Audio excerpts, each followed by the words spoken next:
মৃত্যু এটি আপনারও আসবে। একদিন আপনিও দুনিয়া ছেড়ে চলে যাবেন। আপনিও চলে যাবেন দুনিয়া ছেড়ে। তখন আপনাকে বিদায় করার জন্য কেউ কাফনের দোকানে চলে যাবে, কেউ চলে যাবে আতরের দোকানে, কেউ চলে যাবে সুরমার দোকানে। সেদিন আপনাকে শেষ বিদায় দেওয়ার জন্য, আপনাকে শেষ সাজানোর জন্য তুলপাল হয়ে যাবে। আপনার বিছানা থেকে আপনাকে নামিয়ে দিবে। আপনার পরিবারে আপনার মুখটি ঢেকে দিবে। বারবার দেখতে ইচ্ছে করবে না কারো।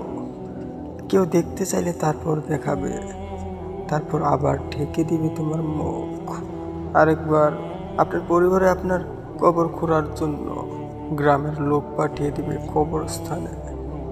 আপনার কবর খোঁড়া হয়ে গেছে, এখন আপনাকে গোসল করানো হবে। আপনাকে গোসল করাতে করাতে অনেকেই অনেক রকম কথা বলবে। তারপর আপনার গোসল হয়ে গেছে, এখন আপনাকে উঠানো হবে।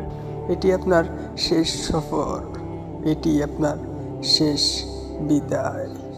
তারপর আপনাকে কবরস্থানে নেওয়া হবে, কবরস্থানে রাখা হবে এবং ইমাম সাহেব আপনার ব্যাপারে কিছু বলবে। ঠিক এরকম, এই ব্যক্তি অনেক ভালো ছিল। এই ব্যক্তির কাছে কি কেউ কোনো টাকা পাবে? এই ব্যক্তি কি কাউকে কষ্ট দিয়েছে?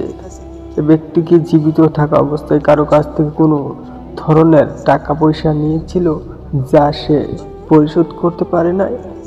আজকে হয়তো আপনি তাকে মাফ করে দেন, অথবা আপনি যদি মাফ না করতে পারেন তবে তার পরিবারকে বলে আপনি তার টাকা নিতে পারেন।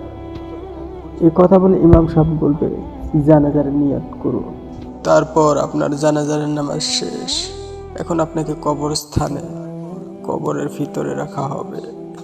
কবরের ভিতরে দুইজন নামবে আপনাকে নিয়ে। দুইজন নামে আপনাকে আপনার লাশটা নিচে রাখবে।